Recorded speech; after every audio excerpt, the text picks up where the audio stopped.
Bismillahirrahmanirrahim. Ruwiya an Utsman bin Mad'un. Diriwayatkan dari sahabat Utsman bin Mad'un radhiyallahu taala anhu, semoga Allah taala ridho kepadanya. Annahu, bahwasanya ia qala berkata, kana Rasulullah sallallahu alaihi wasallam sadiqan li, karena adalah Rasulullah, yakni Rasulullah Nabi Muhammad sallallahu alaihi wasallam, sadiqan, berteman, li, kepadaku. Wa ma aslamtu, dan aku tidak masuk Islam, illa hayaan, kecuali sebab malu, min Rasulillahi, daripada Rasulullah sallallahu alaihi wasallam. Li'annahu, karena bahwasanya Nabi, kana adalah, yad'uni, mengajak aku, ilallahi, kepada Allah. Fa aslamtu, maka aku kemudian masuk Islam. Walam yakun, dan tidak ada, yastaqirru, menetap, al-islamu, Islam, fi qalbi, di dalam hatiku. Fajalastu, lalu aku duduk, indahu, di sisinya, di sisi Nabi, yauman, suatu hari, yuhaddisuni, Nabi sedang mengajak bicara kepadaku, id a'radha anni, id, tiba-tiba, a'radha, Nabi berpaling, anni, dari pembicaraan denganku. Faka'annahu, maka seolah-olah ia, seolah-olah Nabi, yuhaddisu ahadan, berbicara dengan seseorang, bijanibihi, yang ada di sampingnya. Summa aqbala, kemudian Nabi menghadap kembali, alayya, kepadaku. Faqala, lalu Nabi bersabda, nazala alayya Jibrilu alaihis salamu. Nazala, turun, alayya, kepadaku, siapa? Jibrilu, malaikat Jibril, alaihi, semoga tetap kepadanya, assalamu, keselamatan. Faqara'a, lalu Nabi membaca, hadhil ayata, akan ayat ini.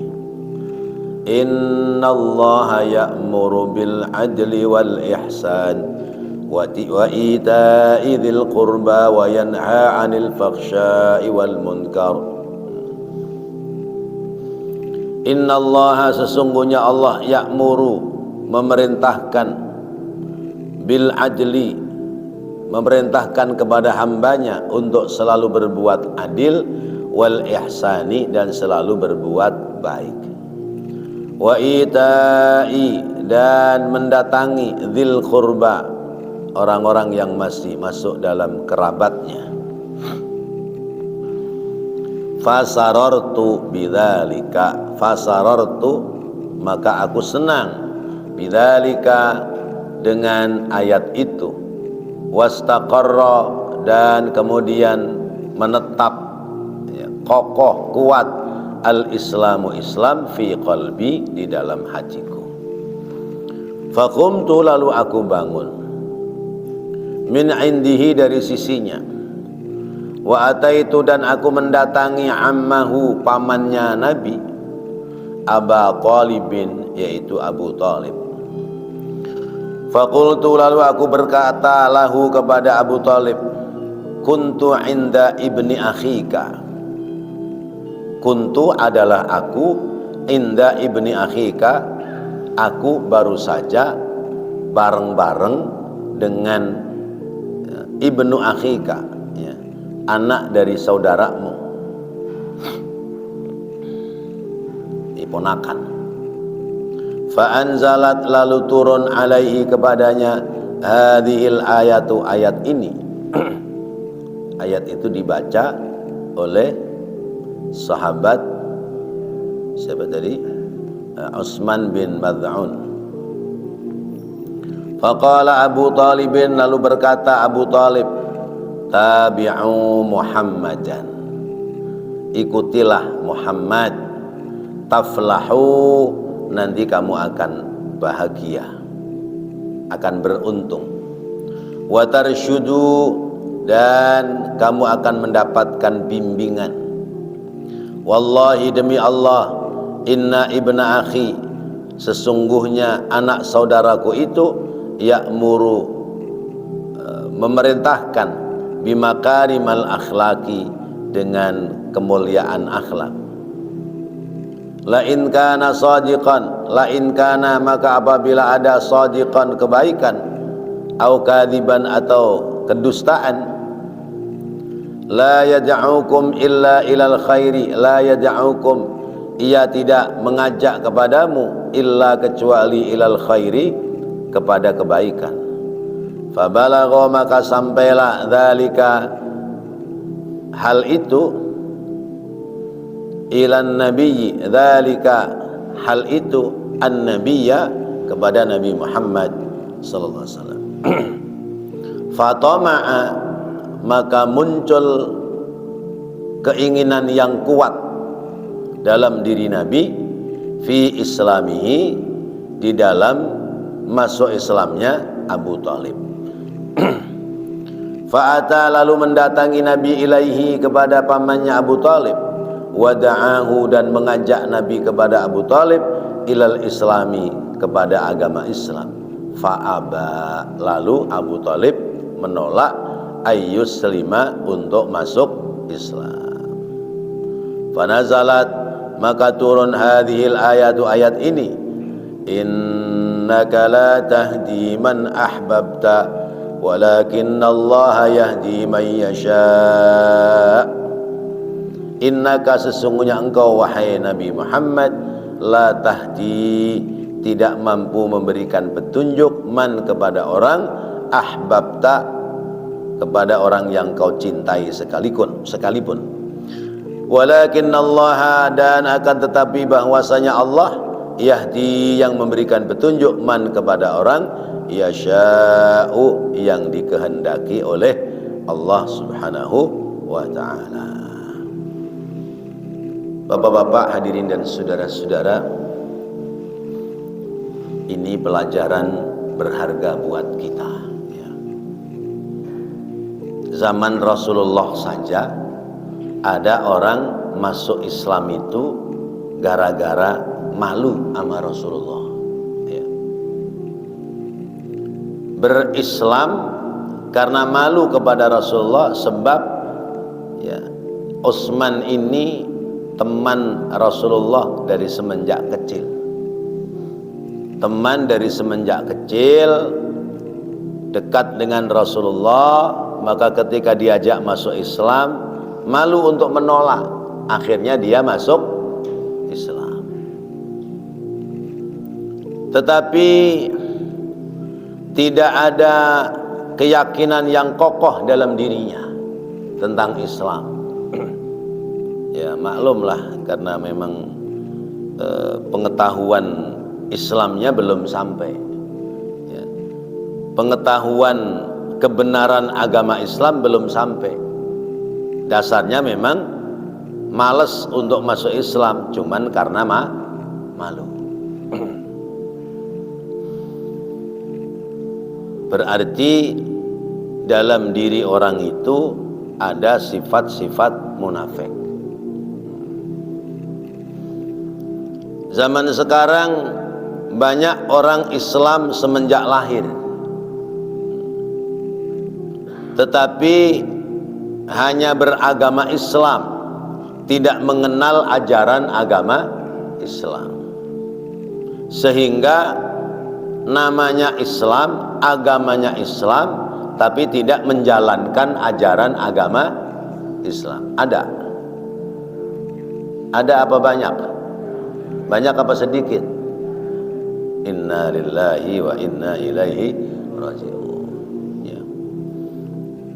Saya tanya, ada? Ya. Harapannya, jawabannya enggak ada. Banyak apa sedikit? Harapannya, jawabannya sedikit. Ternyata jawabannya, ya Allah. Nah, ini Islam karena terlahir dari keluarga Islam. Islam terlahir dari keluarga Islam, dia dikasih nama Islami, ya, tetapi sesungguhnya tidak menjalankan ajaran agama Islam. Bahkan ada yang merongrong memusuhi ajaran agama Islam. Kalau ada yang begini berarti masuk pada kategori orang munafik. Kalau sudah seperti itu, kerjaannya hanya bikin masalah dalam agama, ya. Bikin masalah dalam agama, bikin ribet dalam agama, karena mengaku beragama Islam tapi tidak menjalankan ajaran agama Islam.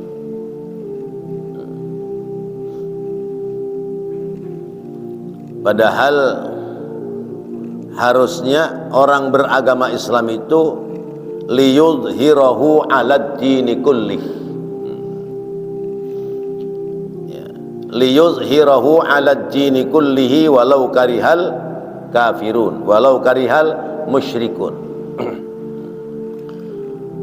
Dalam berislam itu harus menunjukkan kemuliaan agama, harus menunjukkan kesempurnaan agama seluruhnya,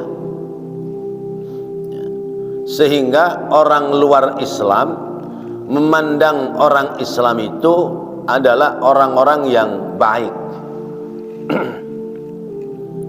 Kenapa Islam dicap teroris, ya?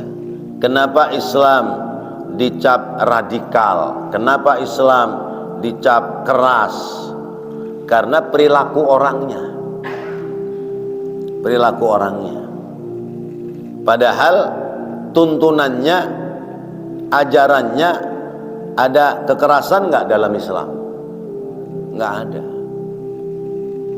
Nah, maka bagi orang-orang cerdas luar Islam, yang dipelajari adalah kebenaran ajaran agama Islam, yang dicontoh dari kalangan umat Islam adalah orang-orang yang taat dalam beragama. Akhirnya masuk Islam.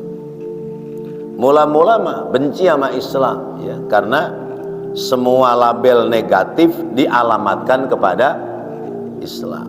Tapi begitu membaca tuntunannya kitab suci, lalu kemudian ditelusur dari kalangan orang Islam yang taat beragama, oh ternyata ini yang Islam sesungguhnya. Ujung-ujungnya akhirnya masuk Islam. Sehingga dakwah dalam Islam itu harus lebih banyak dakwah bilhal, ya, tidak lagi banyak dakwah bil maqal, ya, tidak lagi banyak dakwah dengan ucapan, tapi harusnya dakwah banyak dengan action, dengan aksi-aksi positif dari umat Islam.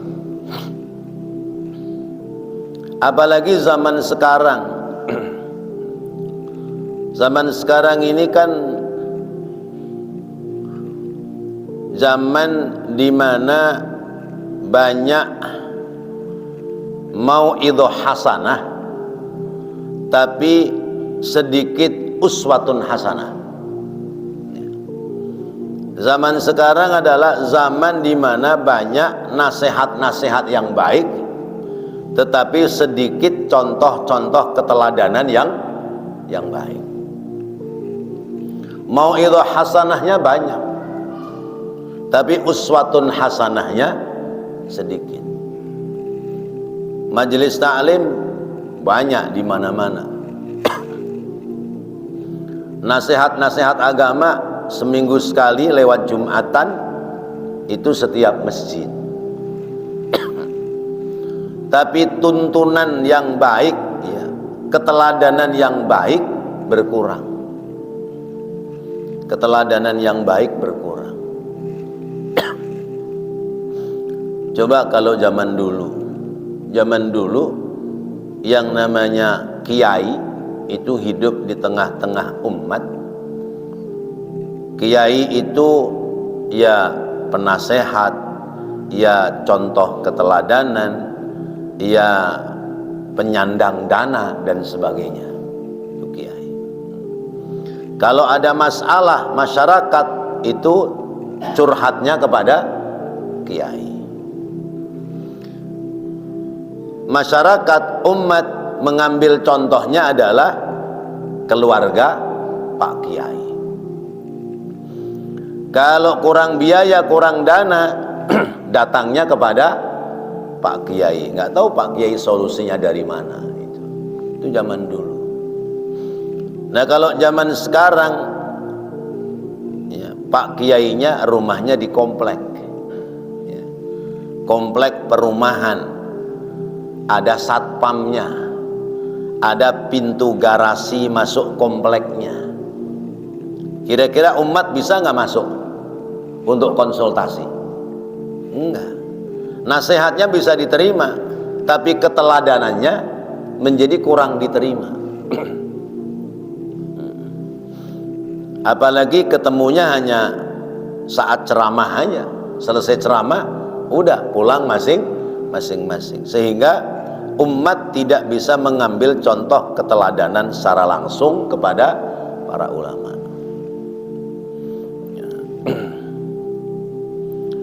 Ini ya di kota-kota besar seperti Jakarta ini terjadi seperti itu.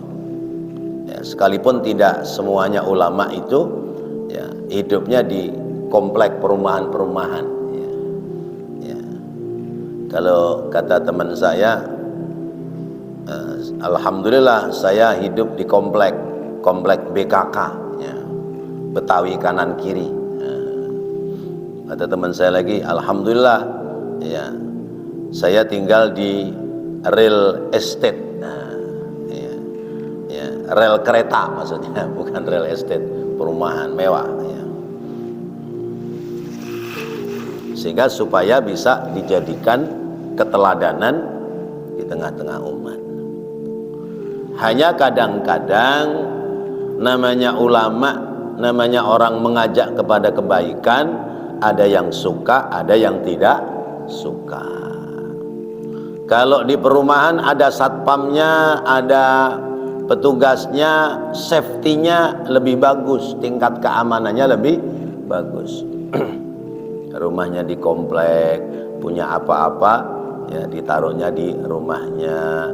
Misalnya parkir kendaraan ya di dalam parkiran garasi rumahnya. Jadi tingkat keamanannya lebih bagus. Tapi kalau kiai-kiai kampung, ustadz-ustadz kampung kan menyatu dengan umat, tingkat keamanannya menjadi kurang. Lepas ya, dalam kehidupan ini pasti ada orang suka, ada orang yang tidak suka. Nah, ini problem buat kita. Ya.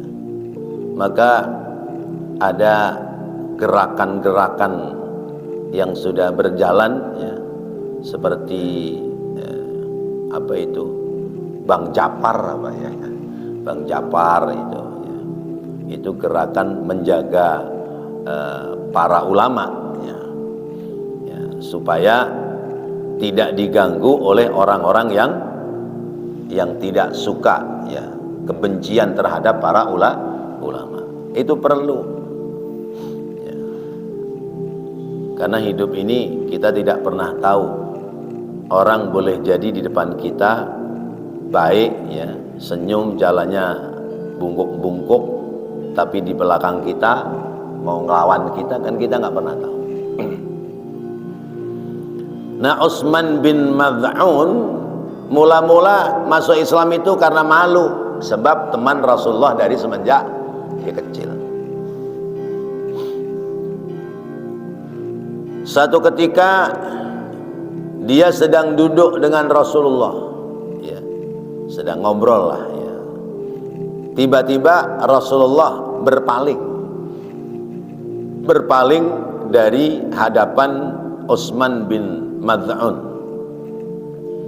Kata Utsman bin Maz'un, kok Rasulullah kayak ngobrol ini ya. Seolah di samping Rasulullah itu ada orang yang kemudian sedang ngobrol. Rasulullah ngobrol sama orang yang ada di sampingnya. Padahal dalam pandangan Ibnu Mad'un nggak ada siapa-siapa, nggak ada siapa-siapa. Nah, terus udah agak begitu lama, Rasulullah berbalik lagi menghadap kepada Utsman bin Mad'un. Lalu Rasulullah menyampaikan, barusan temanku datang. Barusan malaikat Jibril datang menyampaikan wahyu. Apa ayatnya? Innallaha ya'muru bil adli wal ihsan wa ita'i dzil qurba wa yanha 'anil fakhsya'i wal munkari wal baghi ya'izukum la'allakum tadhakkarun. Ini ayat biasa dibaca khatib Jumat kalau sudah pada khutbah yang kedua. Innallaha, sesungguhnya Allah ya'murukum, memerintahkan kepada kalian, ya'muru, memerintahkan bil adli, untuk berbuat adil, wal ihsan, dan berbuat kebaikan, wa ita'idzil qurba, dan selalu mendatangi kerabat-kerabatnya, wa yanha 'anil fakhsya'i wal munkari wal baghi, dan hendaknya mencegah dari perbuatan keji, 'anil fakhsya' wal munkar, perbuatan munkar, wal baghi, yaitu bagho ya. Bagho itu kalau dalam pemerintahan namanya melawan pemerintah. Kalau dalam kehidupan di masyarakat berarti melawan arus ya. Ya. Allah melarang melawan arus. Kalau arusnya sudah bagus, ya ikuti arus ya. Tapi kalau arusnya tidak bagus, boleh melawan arus dengan syarat ya, ingin meluruskan dari arus yang salah, jalur-jalur yang salah. Terus Utsman bin Mad'un seneng ya, seneng banget ya. Seneng karena mendapati ya, mula-mula paling duluan mendapati ayat Al-Quran sebelum sahabat-sahabat yang lain, karena masih hangat, baru datang dari malaikat Jibril kepada Rasulullah SAW. Akhirnya mantap dia dalam berislam. Ini poin kedua. Orang kalau ingin mantap dalam beragama, maka syaratnya ngaji. Kalau dia datang ke pengajian, dia mendapati tambahan ilmu, maka semakin kokoh, semakin kuat, semakin mantap dalam memahami ajaran Islam, semakin kokoh untuk mengamalkan ajaran Islam. Kayak monyet mengambil manggis ya. Kalau monyet itu tidak mendalami isinya manggis, baru diterima langsung digarot, maka kata monyet, manggis mah pahit ya. Manggis pahit. Tapi kalau dibuka, dikupas ya, ketemu dalamnya, dia bisa makan manggis dengan manis, dia akan melawan omongan temannya. Kata siapa manggis pahit, orang manggis manis ya. Kamu merasa manggis itu pahit karena yang kamu makan kulit luarnya. Tapi kalau yang kamu makan itu dalamnya ya, maka pasti akan menemukan manis. Nah, itulah halawah ya. Halawatul iman ya, manisnya iman.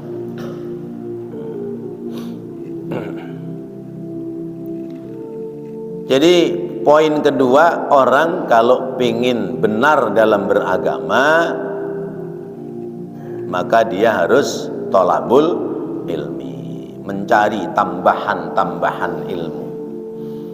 dengan memperoleh tambahan-tambahan ilmu, hal-hal yang dia belum ketahui, hal-hal yang dia tidak ketahui, pelan-pelan dia jadi tahu, jadi ngerti, jadi paham. Akhirnya banyak kalimat oh begini ya, oh begini ya. Nah, banyak kalimat ya, seperti sahabat Utsman bin Maz'un.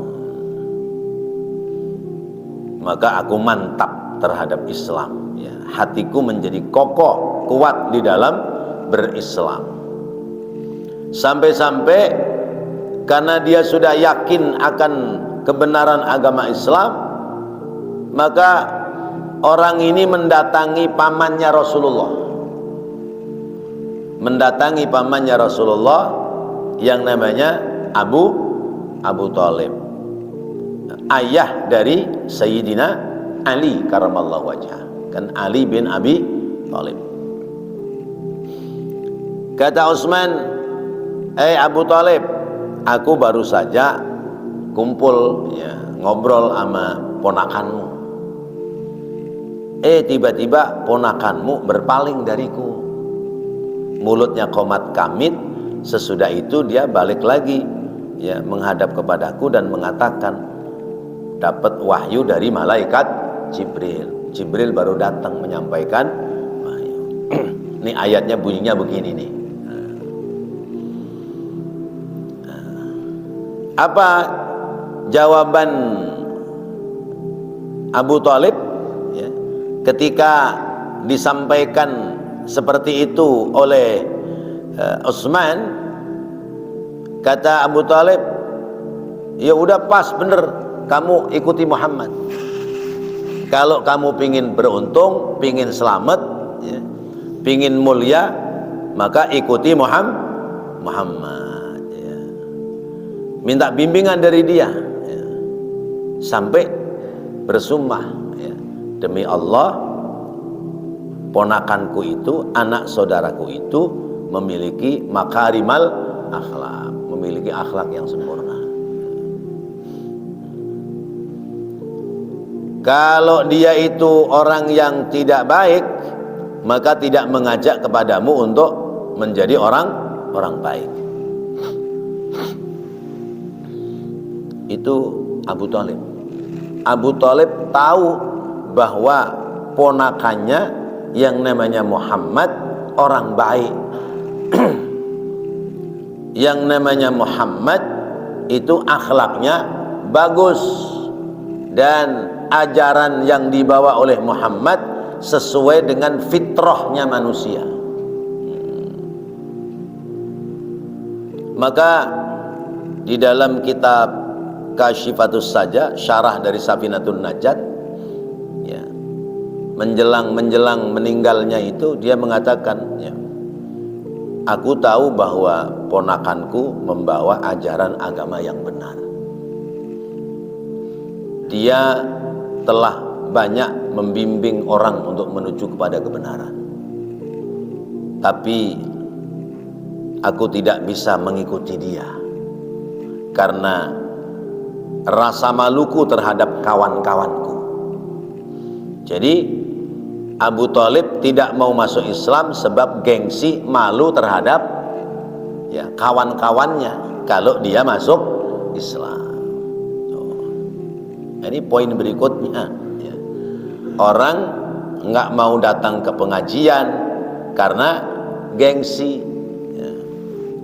Gengsi ya ngaji ya. Kan pangkat saya udah tinggi nah.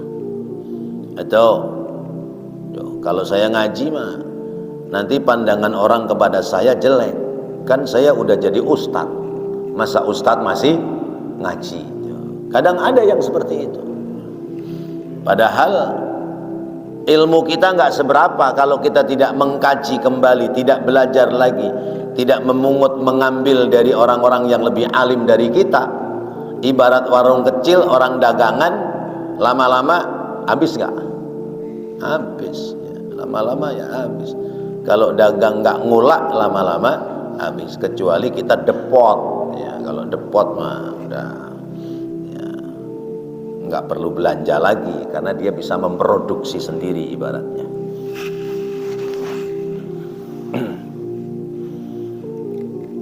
Jadi sentuhan-sentuhan kebenaran itu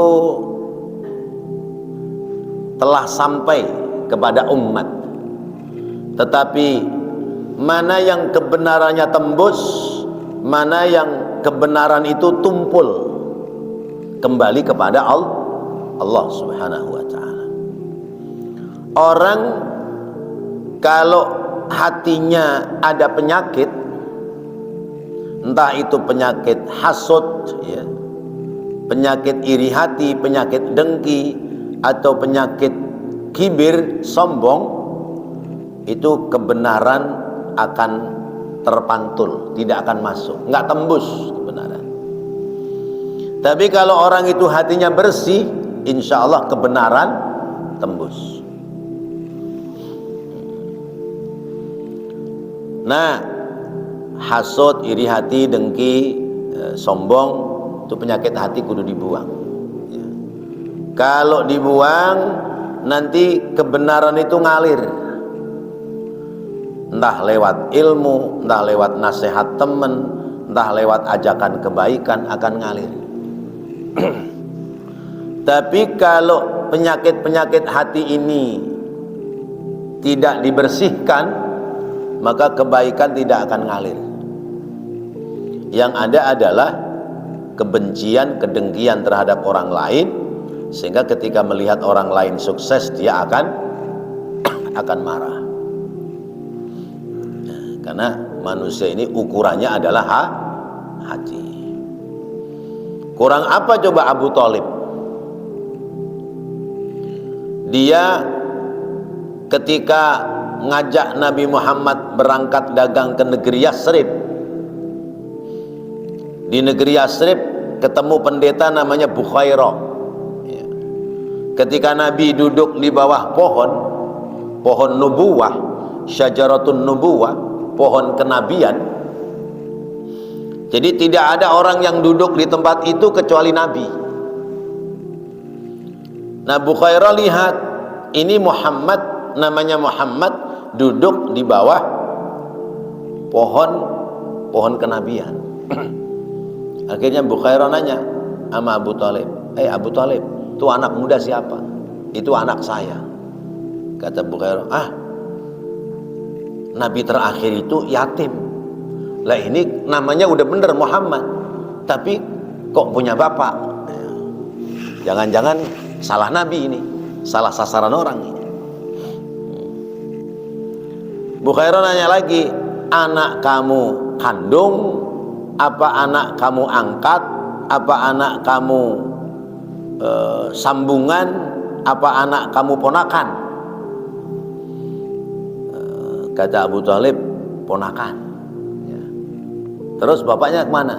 Udah meninggal waktu dia masih dalam kandungan. Wah bener ini, kata Bukhairah, bener ini. Pesan saya, kata Bukhairah kepada Abu Thalib, ini ponakanmu ajak pulang segera. Sebab kalau ketahuan sama orang Yahudi, ini ponakanmu pasti dibunuh. Sebab Yahudi berharap Nabi terakhir itu masih keturunan orang Yahudi. Di dalam Taurat disebutkan Nabi terakhir nanti namanya Muhammad. Maka orang Yahudi Madinah itu sebelum nama Muhammad bin Abdullah itu sudah ada nama Muhammad 3 orang. Iya. Sudah dikasih nama Muhammad, orang keturunan Yahudi, dengan harapan ini nanti Muhammad diangkat menjadi Rasul. Ternyata salah Muhammad. Bukan Muhammad bin Abdullah, tapi Muhammad yang lain. Berarti Abu Thalib yang duluan tahu bahwa ponakannya calon Nabi. Buktinya langsung dibawa pulang. Ketika Nabi Muhammad diberikan julukan gelar Al-Amin ya, pamannya tahu ketika dilamar oleh Khadijah, nah ini jangan sampai salah ngomong nih ya, karena lagi rame ya. Janda-janda kaya ya, kawinin aja pemuda-pemuda pengangguran kayak Rasulullah, dikawin sama Khadijah. Ini omongan ya bahaya ini ya, ya. Ya. Emang Rasulullah pengangguran ya, jadi masalah kan. Nah, suhu politik sedang mau meningkat, sedang mau memanas ya. Tiba-tiba ada kalimat seperti itu ya, dijadikan serangan oleh lawan politik. Nggak tahu nih saya ngomong pada paham apa enggak. Paham ya, kan kita ngikutin perkembangan. Sehingga Rasulullah dilamar oleh Khadijah. Pada saat ngelamar datangnya kemana ya. Maisarah suruhan Khadijah ngelamar Rasulullah datangnya kemana? Ke Abu Thalib. Berarti kan Abu Thalib ini dekat sekali dengan Rasulullah. Tapi karena hidayah belum sampai, maka Abu Thalib tidak mendapati hidayah dari Allah. Begitu Rasulullah dengar bahwa Utsman bin Mad'un sudah mendatangi Abu Thalib ya, Rasulullah buru-buru datang kepada pamannya Abu Thalib, ingin mengajak Abu Thalib supaya masuk Islam. Jawabannya apa? Saya tahu agama kamu itu benar, agama kamu itu sesuai dengan fitrahnya manusia. Tapi ya, celakanya aku, alangkah celakanya aku kalau aku mengikuti agamamu, aku akan dipermalukan oleh teman-temanku. Coba bahasanya seperti itu. Maka turun ayat Al-Quran, innaka la tahdi man ahbabta walakinnallaha yahdi man yasha. Sesungguhnya engkau wahai Nabi Muhammad tidak bisa memberikan petunjuk ya, kepada siapapun termasuk orang yang kamu cintai, tetapi yang berikan petunjuk adalah Allah Subhanahu wa ta'ala. Kita sekedar menghantarkan petunjuk, kita sekedar membawa, mengantarkan ya, hidayah. Nanti hidayah itu masuk tembus kepada orang per orang yang memasukkan ya, yang memberikan hidayah adalah Allah Subhanahu wa ta'ala. Maka jangan segan-segan berhenti dari mengajak kebaikan ya, terus mengajak kebaikan. Sekalipun kanan kiri tidak mendukung kita berbuat baik, kita harus terus berjalan melakukan ajakan-ajakan kebaikan. Wallahu a'lam bishawab. Mungkin ada yang menambahkan, silakan.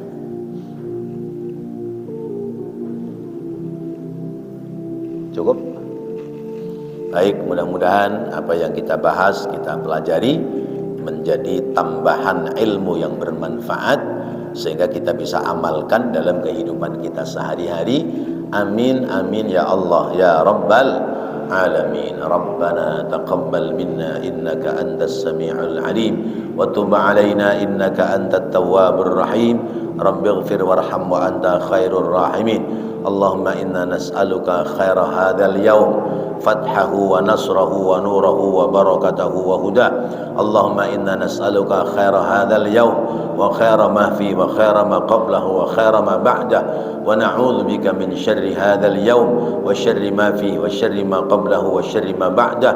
Allahumma inna nas'aluka min fujaatil khair wa na'udzu bika min